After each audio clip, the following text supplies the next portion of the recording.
Ladies and gentlemen, it is a great night to be a Dallas sports fan. Welcome to Pod Mavericks Mavs Party. The Dallas Mavericks just defeated the Brooklyn Nets about an hour ago, 125-120. And then within a few minutes ago, the Texas Rangers just defeated the Arizona Diamondbacks in the 11th inning on a walk-off home run. What a freaking night for sports. I'm having a great time.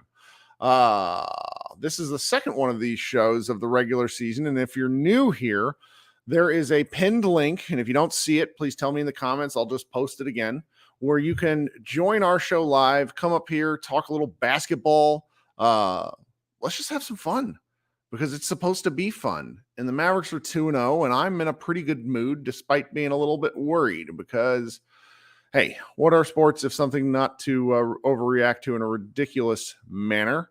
While you're here, if you would mind smashing that like button, that would help me a great deal, and consider subscribing. But I'll probably make that pitch multiple times throughout the night because I cannot help myself.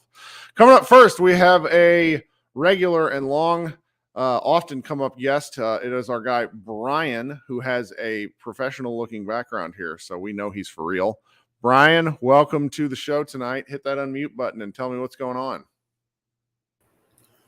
Brother, this is a frustrating ass game. Oh my God. Okay. What? My initial inclination to all this stuff as a sports fan is to like be pissed even when we win, but I'm trying really hard to not do that yet. And so I left that game and left the conversation with Josh.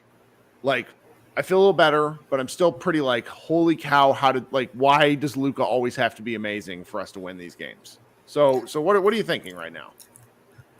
Right now, I am thinking what possible combination we could get in return if we just put Tim and Maxey on a rocket and just blast them into the solar system somewhere. Like I am so sick of Tim Hardaway and his shot jacking, dude, because like he's vital to the team when they go in, right? But then when they stop, he doesn't know he's gone cold. So he just keeps shooting and keeps breaking the flow of the offense. If he hits two more shots throughout the whole game, I really think that changes the course of the game. But he was so fucking cold that it became like it was nervous. It was like the Mavericks are better than the Nets, at least particularly without some of the players they're missing tonight. God, what's their center's name? Nick Claxton. Nick Claxton and Cam Johnson. No, Cam played. No, Cam Thomas played. Cam Johnson was out. Yeah. Sorry, two Cams. Mm-hmm. And it was really something to just watch how nervous the game got twice, 2, 3, 4 times. Like they were up by a few points in the second quarter. And then there was a pass to Grant Williams. It soared through his hands out of bounds. And then the very next play, Derrick Jones Jr. had an opportunity to dunk, and they turned it over. And like that was, to me, that was 5 points. And it's like there are points in a game where you can break a team's will. And the Mavericks were on the other end of that a couple of times. Like Kyrie Irving brought the Mavs back from almost like annihilation by scoring those 6 straight points in the fourth quarter. But it's like that second quarter thing I was just talking about. The Mavericks could have won the game right then. I really feel this way. They're better. Kyrie wasn't running straight into a brick wall and then just like not getting any foul call. No, just this year he's not gotten calls and not shooting. Mm-hmm. But that's the thing. Like he didn't get the calls, but then he just got discouraged and stopped shooting altogether. He was passing ball to Tim Hardaway and letting Tim decide how the offense was going to go. And I was like, I don't know. The Kyrie of it all. I'm gonna give him grace though. Well, and I think that's important. Because, like, and I always, you'll laugh at this. There's like those 3 or 4 accounts that clip every single Kyrie related thing. And if they don't like it, they'd be like, they've come at me a couple of times over the years. So I'm always like really careful. But what I like about Kyrie, and I mean this earnestly, I don't think he's forcing anything. No. And so the shots just aren't going. And as I told Josh, I'm like, look, if they get minimal more contributions from Tim Hardaway and from Kyrie, a couple more made baskets apiece, that game doesn't need Luka to be Superman. He just had to do it anyway. Well, I mean, like, and so this is where the Tim thing comes back, because I don't think if Tim just wasn't out there at all, like we could have manufactured the 19 points somewhere else. If he just wasn't out there at all, if that was Seth instead, if that was Hardy instead, if that was, I don't know about Josh, Exum. if that was Dante Exum instead, I Mhm. think we get those points anyway. And not only do we get them, we get Kyrie able to get himself going a bit easier because he doesn't like give the ball up and then be absolutely certain that it's not coming back to him because the second Tim touches it, he's going to shoot it. Like, we don't have to worry about shit like that if Tim isn't on the floor. Right. Frustrated at him being on the court because it's like, dog, you can't treat this dude like a vet. He's got to have a quick hook, like he's at the Apollo, because he misses 2 shots in a row. He's going cold. It's fuck because he's not offering you anything really on defense. He can't get inside and score from 2-point range. God, he showed you that in this game. Were you watching the end of the show Josh and I just did? Oh yeah. So that I've watched that clip that Mate Sport Info over there in Slovenia posted like 30 times since. I just like that's high school stuff. They could have thrown the ball off the back of his head and he wouldn't have known. It's Tim is just, he giveth and he taketh away, and we're surviving. We're surviving is what I keep coming back to. Somehow it's just him with all of that. Kids still leaning on Maxey as some like plus defensive guy when Maxey just doesn't have it as a 5 anymore. Maybe as a 4, there's still some juice there, but he's got to be in limited minutes. But the Lively decision, I don't get. And like Mavs draft was just on Twitter. A guy whose opinion I respect and who I think genuinely knows what he's talking about. He was on Twitter defending it. He was like, look, I don't see why this is controversial. Derek Lively. Who was saying that? I'm sorry. Mavs Magic draft on Twitter. Twitter. Yeah. No, yeah. Of course. He would. Yeah, I like dude, but he was like, yeah, I don't see what the problem is. Any coach makes that decision. If Dwight wasn't scoring, no, I don't agree, because if Dwight wasn't scoring, that's all we talk about. But Dwight was scoring, and Dwight does do the best of his ability. But like, why do you draft Lively at that spot? Because you think he can do the things that you need him to do, including defend in space. He did it in the first half. Yes. He was the best paint defender and the best perimeter defender in the first half. I think there's something to what Josh Bose said where he's like, look, he was out for a long time and he just didn't want to put him back in cold. And I think there's something to that, because I talked often about how it's important that rookies get a chance to develop in positive situations. You don't want to put him back out there to hose him when they're in a tough spot. Yeah, by the end of the game, it was too late. But we come back to I'm like, all right, I don't see him the entire third quarter. I'm already pissed, but I'm like, you know what? That's okay. He's young, so he didn't really need it, but maybe kid is saving his legs for the fourth quarter, a long fourth quarter stretch. They start the fourth quarter. Maxey as the lone big, almost threw my TV out of my fucking window. That was terrible. Kyrie was the reason we stayed in it for Luka Magic, because they were down 7, and I was like, oh fucking no. It was 104-97, and I was sitting there telling my wife, I'm like, I'd already pre-written about like 300 words. Like I had a whole section. I saw that. I'm like, I need to know why Kid is doing this. Like, someone please ask. And frankly, I'm glad to not have to really address it. It's just, I really believe that Lively's capable of defending in space because he did it. And so don't tell me it's about going small. Like then you're admitting that Dwight Powell is small is what you're actually doing. Like, so you're admitting you have this small line. It's like, don't tell me that. Like a true small ball lineup is Dorian Finney-Smith at the 5, which is what the Nets were doing. Like, if you're saying if you really want to combat like a small ball lineup, then the way that you would prove that is, okay, Grant, you're playing at 5. That's right. So it's like, don't pee on my leg and tell me it's raining, Mavericks. Right. That shit didn't make sense at all. I can't believe he tried that, and I can't believe the people in that media room I can believe it, but they let that fly. Oh, it worked. I'm just like, it worked. We're the a lot of fans, and this is what they hate about me. They hate about Mavs Moneyball. It's like, why can't you just be happy? And it's like, I am happy. I'm delighted, but we don't want to sit here and say in 4 games, let's say the Mavericks want to skid. We at least want to be looking at what plays into those things. I like basketball, not just like the process is as interesting to me as the result. Man, Luka had to play like 88 Jordan for us to beat a lottery team that didn't have 2 of its starters. What the fuck are we?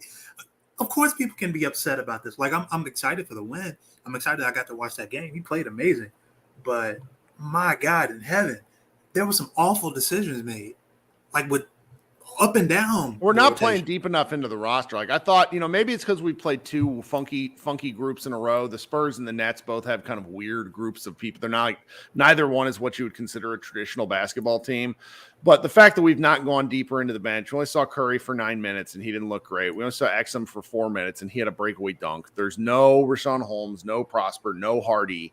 And I want to see some of this. We've seen different mix-ups of the same group, but as Josh and I talked about, what is Derrick Jones Jr. giving you to where he's earned this starting spot? And that's the thing, man. Because like when Exum got out there for the few minutes he was there, he was good. He was attentive on defense. He was shooting his threes when he was supposed to. He didn't make any, but he got out in transition. Yeah. He got in the lane. He got fouled. He got a breakaway dunk in transition. Like he was doing everything that you needed to see from him in order to say, okay, this guy's playing really well. He needs to close this game for us because he's not fucking this up for us. And we went right back to Tim and Derrick Jones Jr. God bless him, Derrick Jones Jr. I feel like he's really being hung out to dry because it's like, man, he was getting spun around like a fucking Beyblade out there. We may as well have had Omax out there if we had Josh jumping around every time somebody flicked their air, jumping 3 feet in the air trying to contest a shot, and like just not really being able to control his spastic. Like he had one of those rookie year games where he's just jumping at everything. Right. That really, really pissed me off. And man, Omax could have went out there and did that. Sure. So it was just a lot. But we beat two teams we were supposed to. And I will say that's one positive we could take away from this game. That we lost 29 clutch games last year. Every game was a clutch game, and every game hurt me. And it had to start evening out eventually. That's true. And it's starting to now. And that is we're gonna lose some more than the 50-50 game. Of course. Too. But the fact that we're already winning some of these games that last year certainly would have been losses, that bodes well for our chances to, rather than being a 10 seed, be closer to 8-7-6, right? Yep. So I'll take that, and I'll take Lively's first half performance, and I'll take this Luka game, and I'll go home with that. Well, you're the man for kicking us off. Thanks so much for hanging out, Brian. Thanks for having me, bro.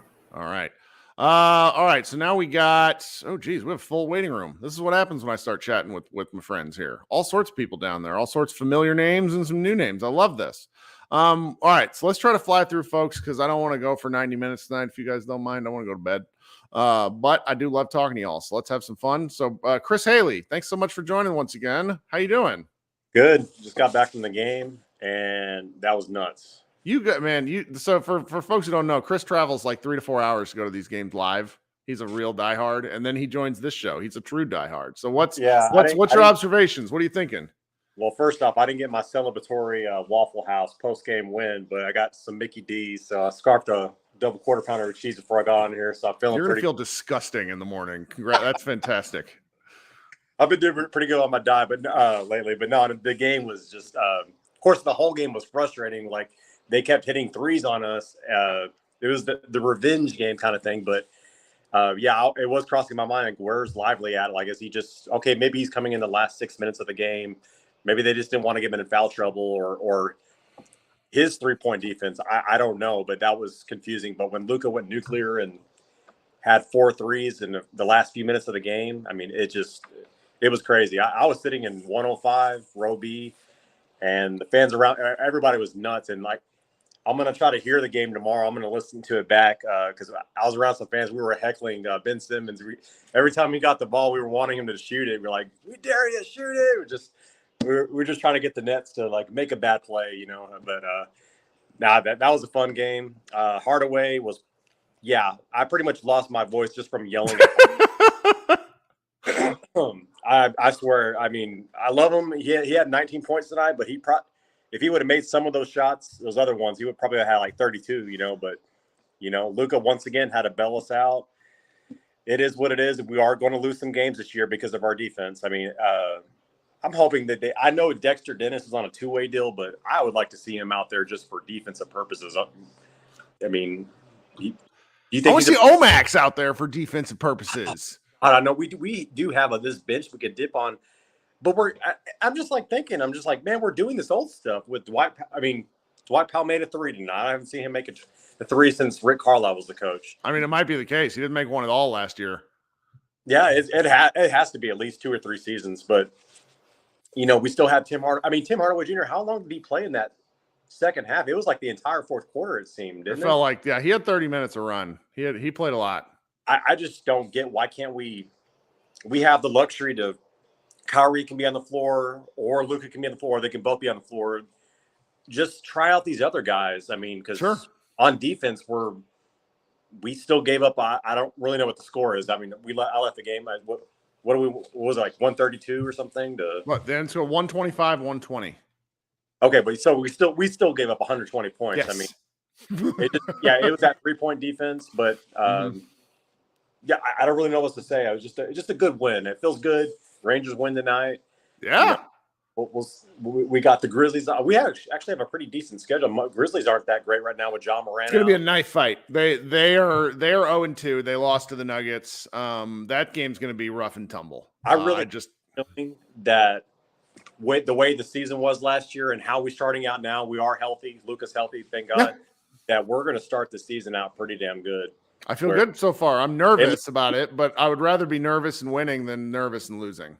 Yeah, at least ESPN will start acknowledging, which I really don't care what ESPN thinks, but I like starting quiet. I like not being the center because expectations only make, when you don't meet those expectations, all you do is go down. So everybody thinks the Mavericks are Garbo right now. So if they get every episode of NBA Today, and I swear to God, since the season or before the season, there hasn't been one mention of the Mavericks in well over a month.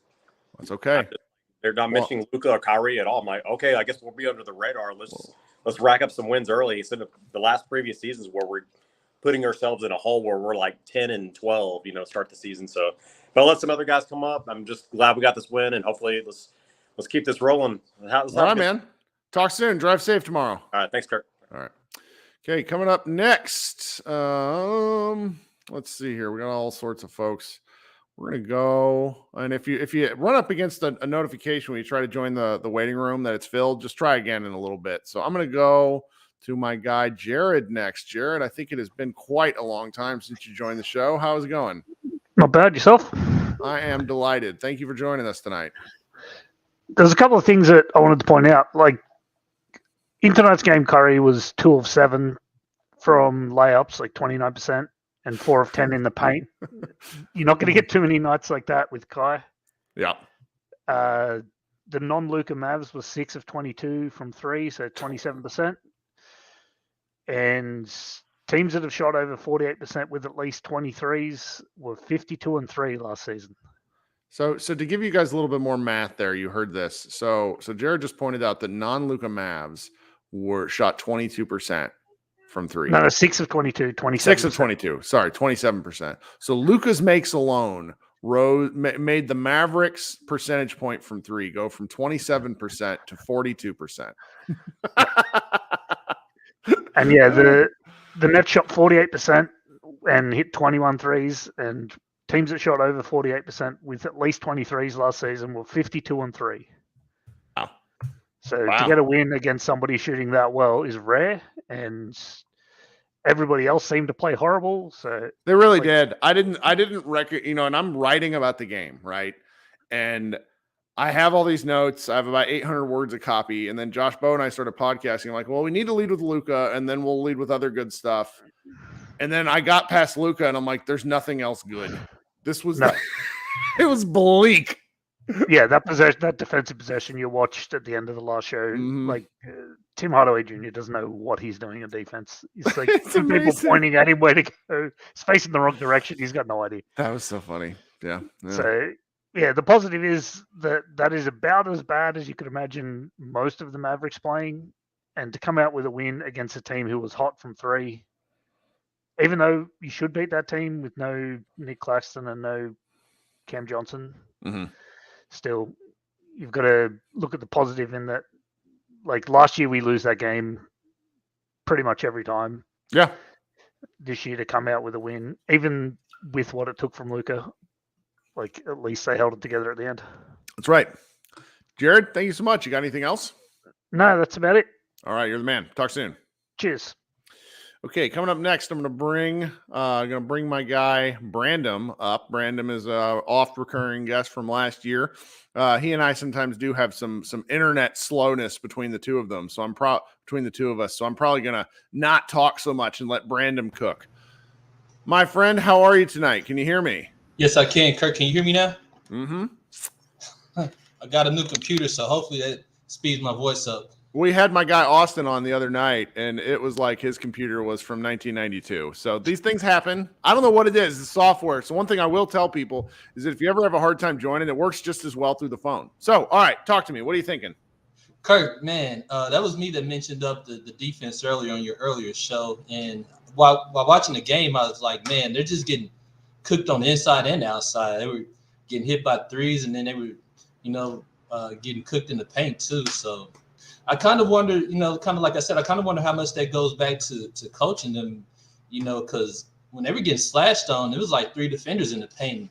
They were just like when Spencer got that dunk in the first quarter, it was just like cakewalk to them guys. And I kind of wonder if it goes back to coaches not really emphasizing the weaknesses in what they see, or if it's just like kind of like you said, those guys are just so accustomed to playing NBA ball, it's kind of hard to adjust.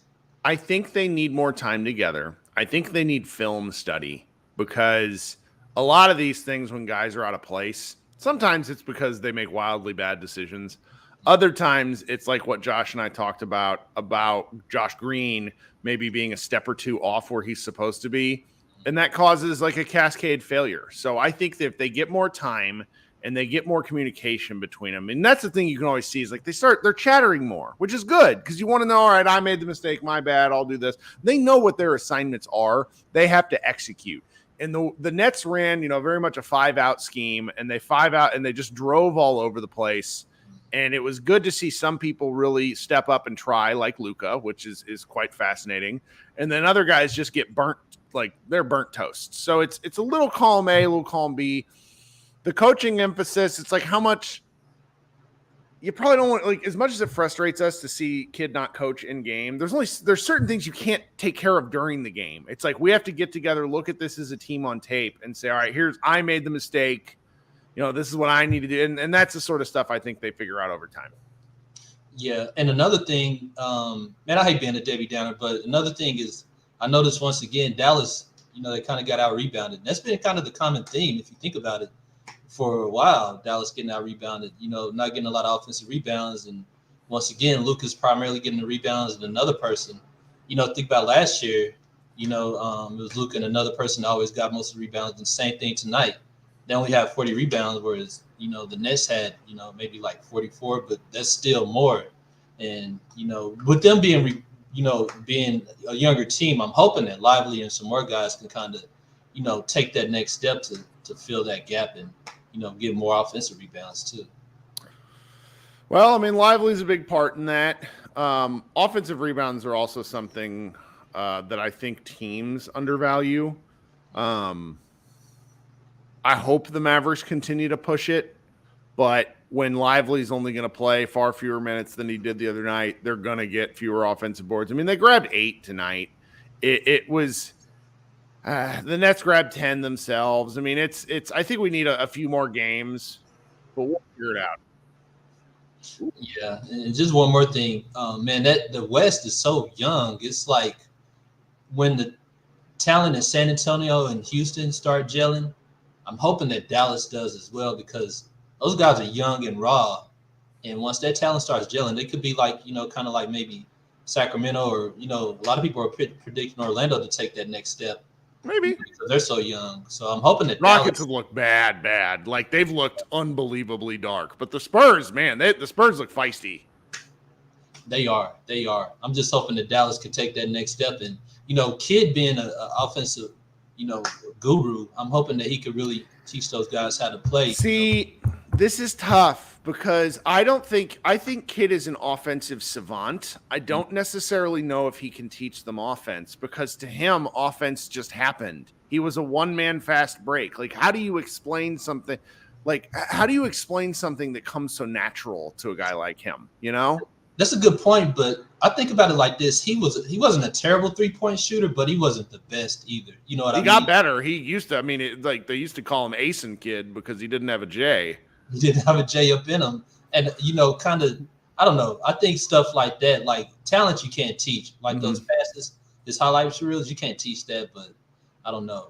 But I'm just hoping that some of that good talent rubs off on those guys. But I think the West is going to be fun. Hey, we're 2-0 though. So if it's everything, I told the team during the offseason, I kind of was preaching, give me those first 10 games and give me 6-4.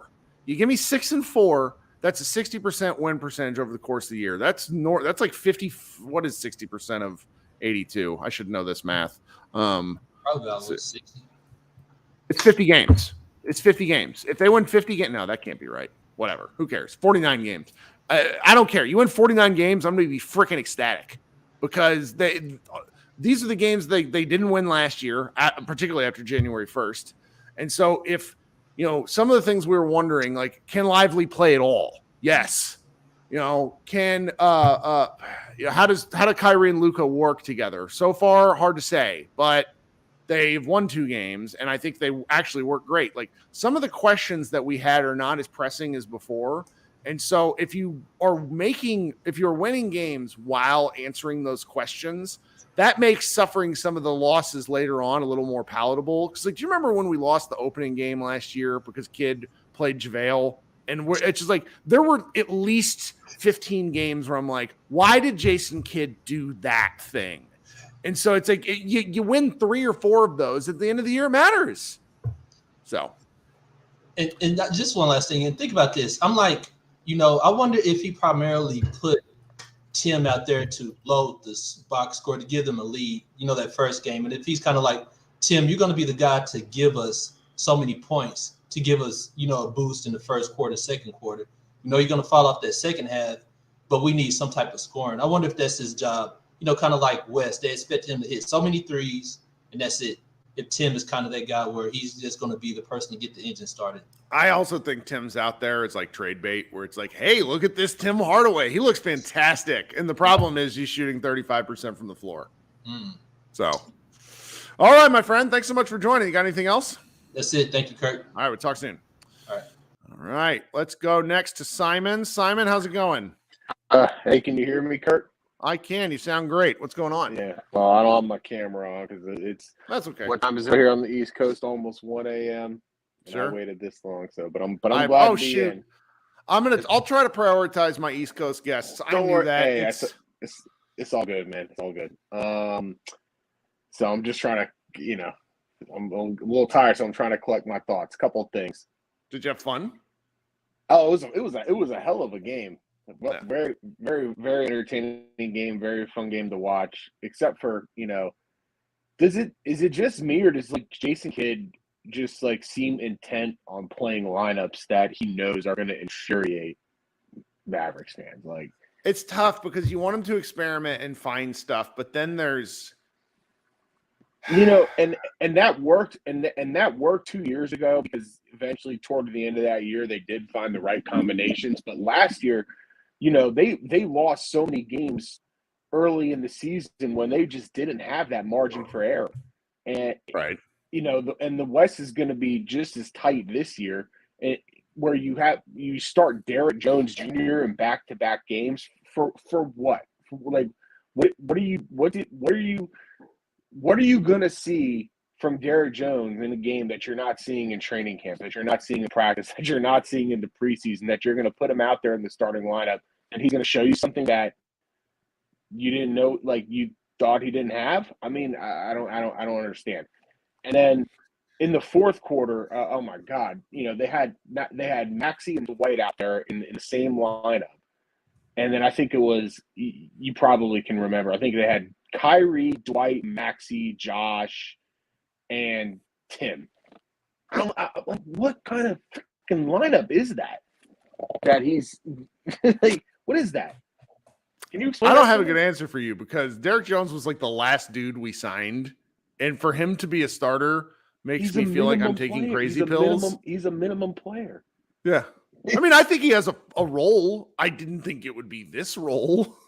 Yeah, I mean, his role is when Grant And, like when Grant can't go, he's like kind of the next man up. But when all the other forwards are healthy and available, he really shouldn't see the court.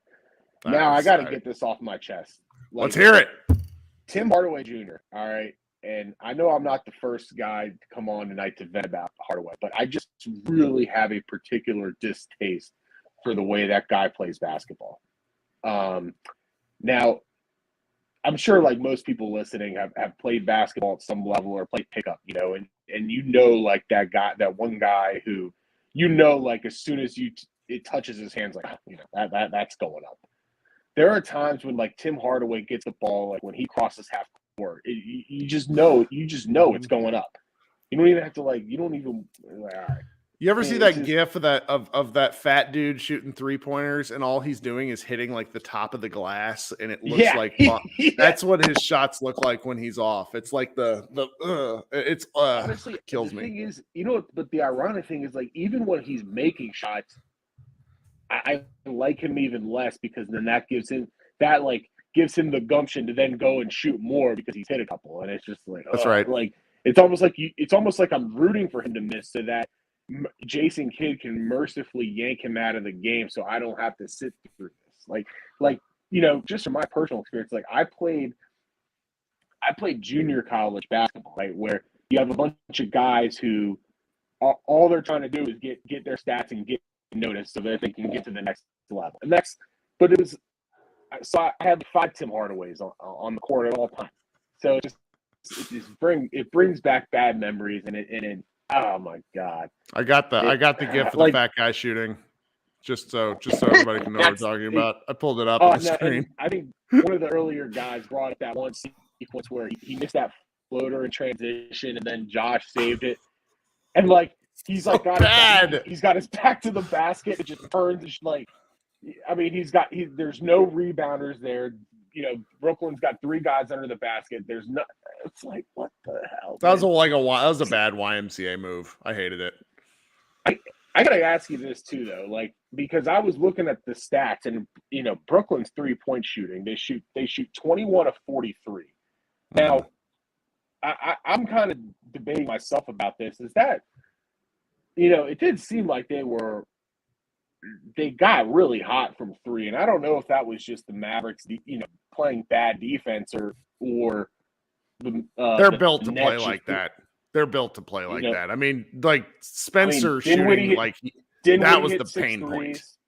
Yeah, Dorian hit 4 threes. And Royce O'Neal I think hit 3 in the fourth. I mean, there was a point in the fourth quarter where it didn't seem like Royce O'Neal was ever going to miss another shot, and most of the takeaways from this game, like seems are negative except for the fact that Luka good. Yeah, no, that's the correct takeaway. Everyone was bad. Luka good, and I hate it that it's that simple, but it really was. I kid you not. The ESPN, I just went to it because I was curious. I was going to pull up the box score because I closed out of it. On the right side of the page, the top headline, Luka special wins it for Mavs, wows everyone. That was more or less the gist. Luka good, news at 11. So, and one more thing is like, that the one shot he hit obviously toward the end where he basically shoots a hook shot on the sideline where he banks it in.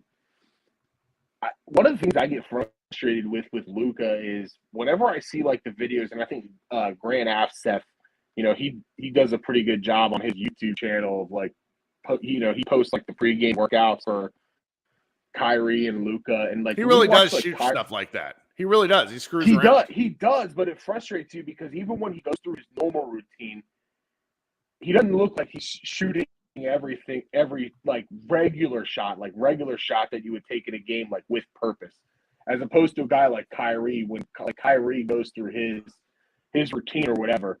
It seems like everything he does is purposeful. He goes right hand, left hand. He goes pull up jumper going right, pull up jumper going left, and just kind of alternates. But it all seems like very purposeful. Luke is out there just like he's kind of joking around. He's like slapping high fives, and then like he gets bored and he throws up the like floater where he tries to touch the rafter and then make it. And then you're thinking, what the hell is he doing? But then he goes out in the game and makes a shot like that. Like, I guess there's a method to it. I don't know. I don't know. We'll see. I don't know, man. But thanks for letting me in. Sure. Thanks for staying up late. Talk soon. All right, talk soon, Kirk. All right. We got like 5 people left. I'm gonna let my guy Ewan go so he doesn't get in trouble with his wife. He's up late. I can tell. What's up, man? Hey, what's up? We back, baby. 2 in a row. Feels good, right? 2-0, man. 2-0, yeah. Man, I'm not gonna talk about Jason Kidd. Sure. We got 80 games more that to discuss. We're not gonna talk about Tim Hardaway because we know once he put his head down and start to drive, that's like recipe for disaster. I'm not gonna talk about that. What I do want to talk about is if you look at Kyrie's reaction to that Luka shot under the basket, he's just like, what the fuck? Like, did that really happen? Like, he's in awe.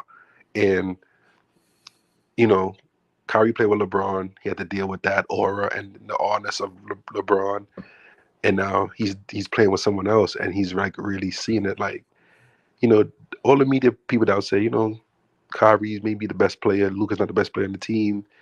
And that moment, I think Kyrie just had I wouldn't say epiphany, but it's like, yo, like this guy's really, like he's really that good. Like he's really great. You know what I'm saying? We haven't talked about Kenyon Martin's really interesting comments on that one show, and there's a reason why, because I don't really want to give oxygen to that sort of thing. But I think it's just to sort of talk about it in the context of this game. I think it's hard to explain Luka to people who haven't played with him, because there's a certain I think the French would say je ne sais quoi, like an indescribable thing about him that makes him him. Right. And when you play with him, it's like, oh, okay, I get it. And I mean, Spencer felt that way. You could, like, Spencer kind of talks about it, and I wouldn't shock me if Kyrie does later. It's like Kyrie's one of the greatest basketball players on the planet too. But there's just something there right now when a guy's cooking that you just got to step, because Kyrie's done it. Like, we'll probably see Kyrie do it this year. It's great whenever another guy can like watch it and go, oh, okay, I get this now. Yeah. Because he didn't really get that experience with those games because they were awful last year when they were, I mean, the team was bad, but the Mavericks didn't win. Yeah, true. And you know how, you know, Grant Williams, he was on the opposite end of a lot of those Luka buzzer beaters being a Celtic. So now he's like on the opposite side to see what it's like, you know. Now, like you said, you always see it as the opponent, but now you're on the other side as like the excitement that comes with the craziness he does, you know what I'm saying? And it's like Spence and Dodo, they see Luka do that to plenty of other teams, but now they're getting it done to them. So I know Dodo is probably like, oh my God, man, you gonna do that to me? Like, you really gonna do that to me? So that was one of the fun parts of the game tonight. And last thing I have to say is just, I know Kyrie might take a while to get warmed up because, you know, he's a little bit on the older side, but it's just, I would like some games where Luka don't got to go bice. He don't got to go, you know, Super Saiyan for us to win. I want a 21-point game, you know. I think we'll get it. I do. I really do. Yeah, and Kyrie go off for like 35 and Luka just chill. You know what I'm saying? Like, I don't want him to have to continuously have to drop 40. I don't think he'll have to. I really do think he'll be better. He'll be okay. I'm not like the kind of shots Kyrie's getting are good shots. They're just not going. You know, and he made a couple in game one, like the twisting fall away layups over big guys, where it's just like, yeah, this dude's a wizard. So it's like once he'll get some, like it was a left-handed layup in the first quarter, not go, where you could tell he was just like, what in the fuck? Right. And that just is that was the way the game went. That's all right. Yeah. Oh, sorry. One more thing. Like towards the end of the game, like 3 minutes left, you know, how we spoke on the last recap, but you know, the running up and down, the fast pace. It's like I said, it's always good. It's good for the show. It's good for the eyes. It's good for, you know, the fans. And Luka, you could tell that Luka sensed that, like, the game's getting out of hand now. We're doing too much bad possessions. He got the rebound. He's like, yo, let's calm down. Let's run a play. That's fine in the fourth. Be the hammer in the fourth. Exactly. Yeah. Yeah. So, I mean, I always love that part. That part of him is like, when it's time for us to execute, you're going to need that half-court savvy that Luka has and the intelligence that he has. as much as you want to run up and down, you need that, especially for quarter time. It's midnight, so I got a take that I've been sitting on. Did you watch any of the Bucks game the other night? With Damon, So Dame got 17 free throws and was just a killer.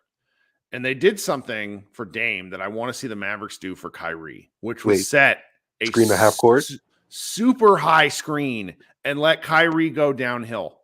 Not Luka, Kyrie. Right. Let speed and the side to side really help. Because, I mean, Dame is a special player. Kyrie's a different kind of player. But Kyrie's like short game, like the 15 foot, is murderous when he's got it going. I just want to see something like that. Yeah, that's good what the Bucks are doing. They pretty much screen for Dame at half court, like he's. Well, I want to see that. Like we get tired of the Mavericks end game stuff where it's like dribble, Luka. Give me some of that with Kyrie. Give me some super high screens and like an actual screen, not this horse shit where they all like, a screen and people are 12 feet away from one another. Like that's not a screen. That's a switch. Yeah. Oh well. All right, man. Listen, I'm always excited for the wins. That's right. Keep it going, baby. All right. Talk soon, man. Right. Yes, sir. Okay, David, welcome to the show. How you doing? Pretty good. I'm on my phone, so hopefully looks good. All right. Yeah, no, man, it's easy. That's why I keep trying to tell people. It's like you can just hop in here like this. Yeah, Wi-Fi has been out, so I had to watch the Mavericks game on my phone as well. Dedication. That's what I like to hear. Yeah. So, I've been on this Mavericks roller coaster with y'all since like 2019 or so. And it's just, and like, I'll be honest, like at first it was like, oh yeah, like I liked more Locked On because it was, because they were more positive. And then now it's been more like, oh man, like I was calling for the Kirk rage in the summer in the chats. And I was just like, oh man, I did not like our off season very much. I thought it was okay. But then preseason came and I was like just really, really disappointed. And now I'm like, hey man, you can't go 82-0 if you don't, win the first two. So, So you weren't happy with the offseason. See, I liked it for once in my life. The reason I wasn't, look, listening to podcast, like national podcasts. Where it's like, it feels like it's too little too late for a lot of people. That's, I think, part of it. Yeah. I think one of the things was like, none of the players that we picked up or anybody that we picked up. I really love, the fact that we have an opportunity in growth in Omax. I was kind of against Lively, but I'm wrong. So he's great. I wanted Cam Whitmer so bad. It's tough, man. He's staring at us, but it's working out so far. Yep. And then really love Grant. So that I was excited about that part of like, hey, sure. Lively looks great, everything. But it's like everything else we picked up was like, I think Seth Curry is a redundancy like in our options here. Like I think we already had Tim Hardaway Jr., which obviously we see how he's playing. But yeah, for me, I was just like, man, like everybody we picked up, everything we got are all backups for if we really want to make a run at this. For the most part, like if we want to make a real actual run, and it's like I know they did the best with what they had, and I'm excited about that, but it's just a roller coaster for me. It's like we played really bad, and then in parts of this game, but we won the game, and being excited about that and seeing Luka I think Luka is going to have a statement year this year because like you start looking at it, like he was been kind of disrespected in the MVP sure. chat, right? Like who would you start, the GM, who would you start your team with, kind of. There's a lot of people that have Shai Gilgeous-Alexander above him. And I really like Shea. I think he's fantastic, but Luka's done it. It's not like a done it once, like done it repeatedly. And the Thunder have kind of made the playoffs once. And that's not on him. It's part of him, but lets everybody take like it's a new thing. I remember this when Luka was the flavor of the month, in his rookie year. It's like eventually everybody becomes the villain. And honestly, I'm surprised that hasn't, I'm surprised that wasn't a bigger narrative coming into the season, but I think everyone was just kind of bored with the Mavericks. And if they're able to be functional, then they go from being that to being interesting. Yeah. No, I have hope only in the fact that like the West is really tough and we have to win the games that we have to win. And I think like we need to beat Memphis, but like these first two games were games we were supposed to win. So, I'll take positives out of it, but I just can't wait for I hope we don't have to have Rage Kirk later, but this is great. So I just want to say, awesome podcast. Thanks so much, man. Appreciate you listening. I love those Locked On guys too. Nick and I hung out a week ago, and I hadn't talked to him in person in a while, and I'm just like, man, I was more bummed out that him and Isaac aren't going to be doing shows together anymore than I would have possibly. It's just kind of weird. So you get oddly emotionally attached to your basketball, to your sports things. So, David, thanks so much for joining. I hope you come back. Thanks. All right. Krishna. Actually, you know what? Krishna, you're coming up next, but I got to make my pitch. It's too late in the show, but I should have done it at the 20-minute mark like Jonathan always tells me to. Please subscribe to the show. Please like this show. Please tell your friends about this show. We're grinding away. I'm hoping to get to 5,000 subs by the end of the year. We gained like 150 the other night, which was pretty cool. So if you guys would do that for me, I'd really appreciate it. Krishna, welcome. What's up, friend? You're muted, I think. Kirk, how are you? Now you can hear me, right? I just got real tired, but I'm okay because we're almost done. Yeah, I'm exhausted. Also, I watched the first half of this game. I had to go do something. I left for a quarter and a half, and I come back, and oh goodness, that baseball game seemed stressful too. Both were horrible. I had both of them on, and I was like, okay, I guess we're losing both games tonight. And then the Mavs game ended, and I was basically dead. And then the Rangers game ended, and I was like, I can't do this anymore. This is going to kill me. But it was good. It gives me very reminiscent vibes of the 60-20-10 game, and in the sense of all the frustrations from that game are still there, but you just gotta marvel at like how good this guy is at basketball. Like, it is a ridiculous level. Like, we are seeing, it's almost like the Green Bay Packers where they had Brett Favre and then they got Aaron Rodgers. Like, that's what we've got right now. We just saw Dirk Nowitzki for like 20 years, and now we're getting Luka Doncic, who's somehow better. Like, I love Dirk. Dirk is always going to be special, and like, it's a different quality or qualifier. Like, right, he's just like the first great player in this franchise. Not to say like Mark Aguirre, Rolando Blackman, not great players, but he's the first like legend, and now you're getting this guy right after. Like, I don't think it's that fans don't get it, but I feel like sometimes the front office and the ownership doesn't get it. But it's a very, very special thing to have, because so many franchises would bite your hand off to have Dirk Nowitzki and Luka Doncic, right, as your players. But I mean, there's not much to say about this game other than it feels a lot like what we talked about in the preseason. And, I specifically remember this point. I said, it's not that I don't trust these players. I'm just very worried about this coaching. And yeah, I don't think anyone played particularly well. Like, I'm a huge Josh Green defender. Most people, I think, know that, but Josh did not play good tonight. And it feels like he's kind of going back into his shell, though.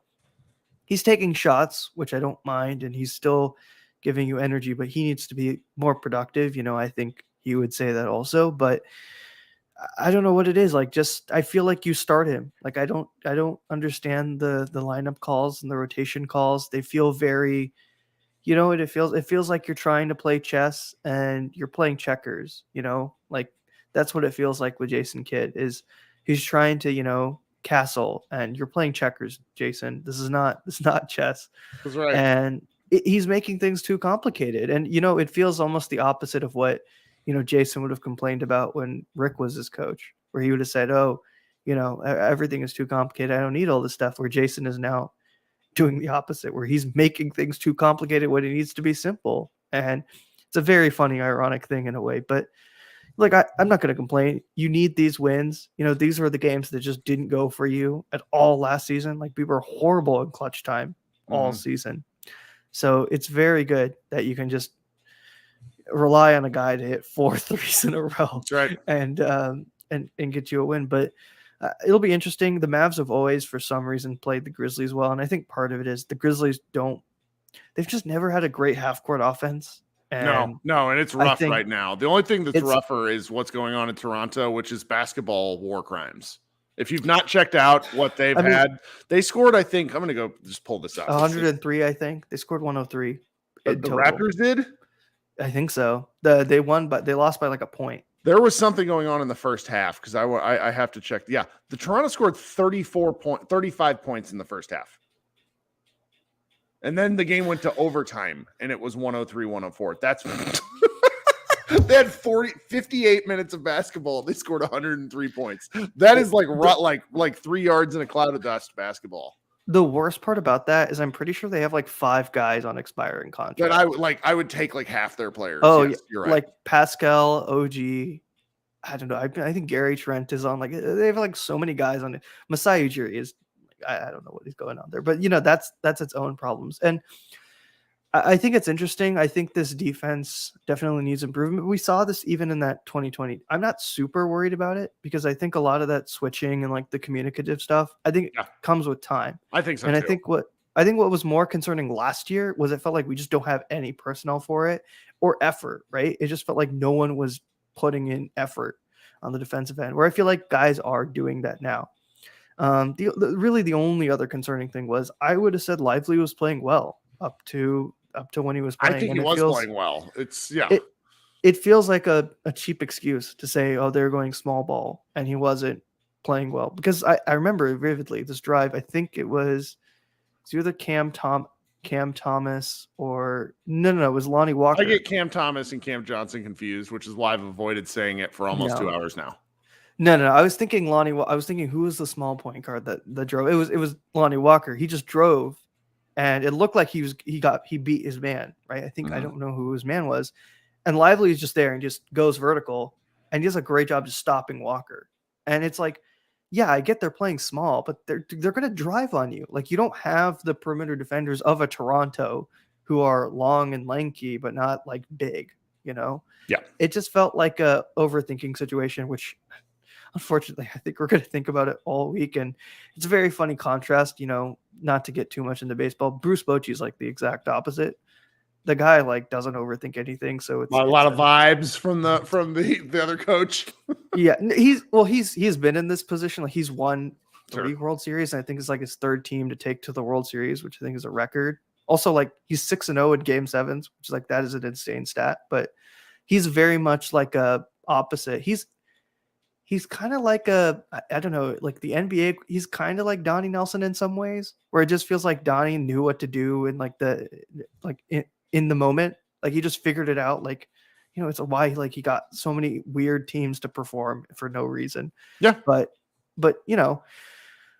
we'll take what we'll get. I think not the worst, not the best. Just happy to get a win and get out of here. Honestly, all right, just man. Prep for Monday. Yeah, Monday. What time does Monday's game start? Because these 7:30 starts make me mad because they're really 7:50 starts. When is that? Don't get me started. I'm pretty sure it's 7. I saw. Is it an away game or a home game? Says the guy who is running the podcast. It is. If it's an away game, it'll be 7 o'clock. What the heck? It's not telling me. That's great. No, it's at the Grizzlies. Yeah, 7 o'clock start time. Oh. All right. Yes. Okay. We can do this. We can do this. Yeah, because I saw you and Nick like 3 Dallas teams are playing that day, which I'm like, yeah, that graphic was wrong and made me angry. And it's like, did someone make that? Anyway. No, whatever. They are. They're all playing on that day. Oh, that's the same day. I thought that was today. No, that's what I thought too. I was like, I know 2 of them are playing. No, they're all playing on Monday. All right, man. We'll talk soon. Thanks for hanging out. Yeah, take care, Kirk. Good night. We got 2 more folks, and we're gonna go to bed.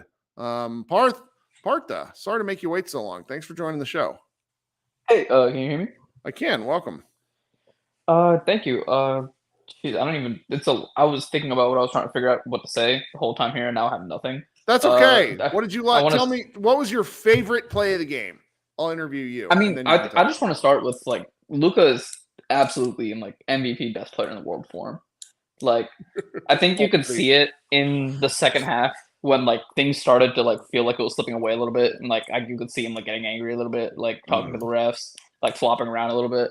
But like you really usually don't. We didn't see him all last year make the adjustment coming into a half, being like, okay, lock the fuck in, Yep. Like, and he did like because the team just wasn't honestly wasn't good enough for him to want to. I mean, I'm not making excuses, but like you're digging yourself into so deep a hole, it's hard to motivate yourself to come back that hard, you know? Yep. And I mean, he's playing as good defense as I think we can expect him to. And he was, I mean, sensational tonight, but it feels like, I mean, just again, what Krishna said, a lot of overthinking from Jason Kidd. And the thing I was most excited about going into this season was that we were almost never blown out last season, right? It was always a close game. We always got to this situation basically. And I thought that we had enough around the margins to where that I didn't think we were gonna like start blowing teams out the way we think that like an easy win should be. I think we're still gonna be in a lot of these games, but That's I think what I we'll thought have tonight was going to be. I was yeah, wrong. I know. And I just feel like we just have just enough to where more often than not, those things will kind of scrape out for us just because, I mean, at least they should if the best players are on the floor at the same time, which again is not a guarantee with Jason Kidd. Because, I mean, I don't remember what the stat was, but it was like in the minutes that they had, it was Luca, Kyrie, Josh, Grant, Derek Lively. It was like a plus 88 or whatever, just an absurd number. And it's just so clear they all work well together or well enough to where it's clearly the best thing you need to do. So I don't know what's happening there. Truly, I really don't. But also, I think one thing is I really don't know what's going on with Tim Hardaway Jr. Like, I mean, even behind the scenes, like, what is he even playing for right now? Is it just to see, like, ooh, like, maybe can I go to Atlanta, you know? Yeah. It's just extremely frustrating. Like, because I mean, I honest to God, I've been defending Tim all summer. Like, God bless Sure. him, he went to war with Luca when nobody else did, you know? Right. And it's just like, it's just truly not winning basketball in any sense of the word, like the way he's playing. So it just makes you question, like, how things are being handled. Because obviously he's been dangled every trade deadline for God knows how many years, you know? So it just feels weird. Like, this is definitely coming to an end, but not nearly in the way that either party thought it would, you know? It's really something else. Let me read you what so this is Tim's final series of I don't know at what point this was, but if you go to NBA.com, you can see kind of like individual stats when you click through when you click through box scores. This is Josh Bowe sent me this.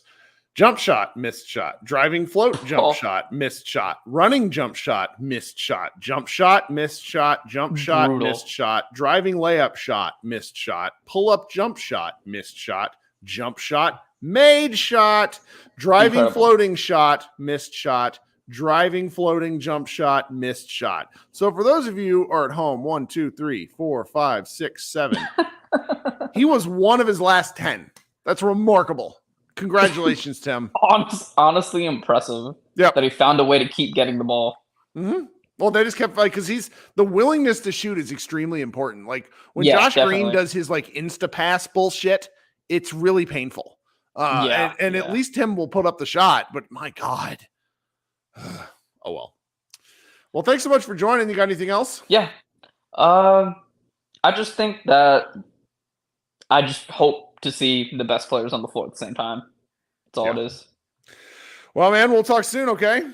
Yeah, have a good night. All right, you too. Leo, take us home. You ready to talk a little bit more basketball, Kirk? Sure. So I would just want to pick your brain. What did you think about Luka's substitution pattern? Do you think it's because he hasn't gotten enough practice, or is it more of like we want to try this out? You think so? It's a new thing. And I hope they keep going with it because I don't like the 12-minute bursts. The goal for him should be to get in Nikola Jokic type shape. Jokic is not particularly fast, but what Jokic did in that finals run was essentially never ever stop. And to get in that kind of cardiovascular shape takes years. It is not something you do overnight. It takes years. So, and just to kind of go off of that, like how much of Kai looking somewhat like Kai again makes those 4 minutes in the first quarter not feel so horrible?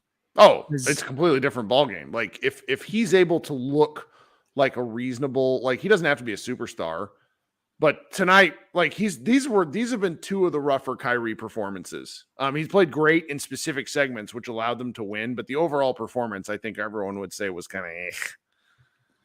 I mean, tonight what saved him was his free throws. He went 1 for 3 in the fourth. Well, him being automatic at the free throw line is That's simply nice. It's so important. Well, he played the 12-minute quarter for the fourth, which is a bit odd because him and Kai played 11 and 36, Josh played 10:09, and then Tim played 10:04.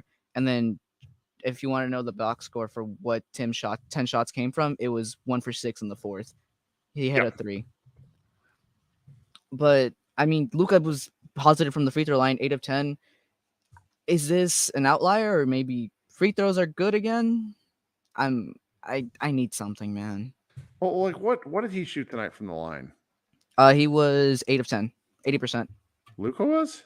Yes, sir. Then maybe I'm just remembering the two that he missed very specifically. But okay, Yeah, those were I'll take early in 8 the of game. 10. I'll Well, 'cause take 8 of 10. He was 4 of 4 from 3, 4 of 4 from the free throw line.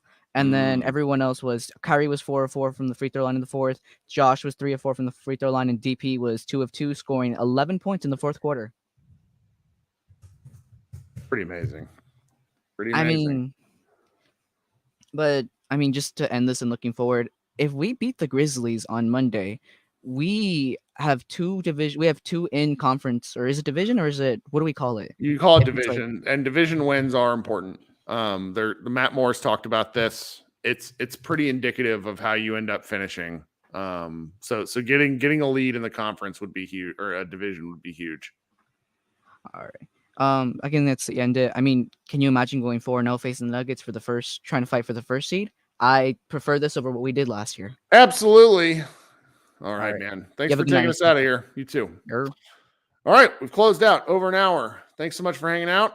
Great Dallas Mavericks win. If you want to head on over to MavsMoneyball.com, we've got a number of posts up. Probably not as many as last week, because half our staff was watching the Rangers game, as I instructed them to.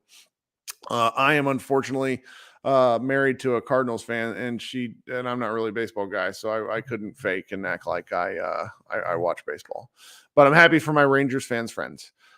Please like and subscribe. We'll be back on Monday night with a little bit earlier, thank goodness. And, feel free to shoot me an email over at podmaverickpodcast@gmail.com. Shoot me a DM on Twitter. I talk to everybody because basketball should be fun and experienced together. This has been Kirk Henderson of Pod Maverick and Mavs Moneyball. Thanks so much for hanging out with me, and we will talk to you guys soon. Good night, guys. Go Mavs.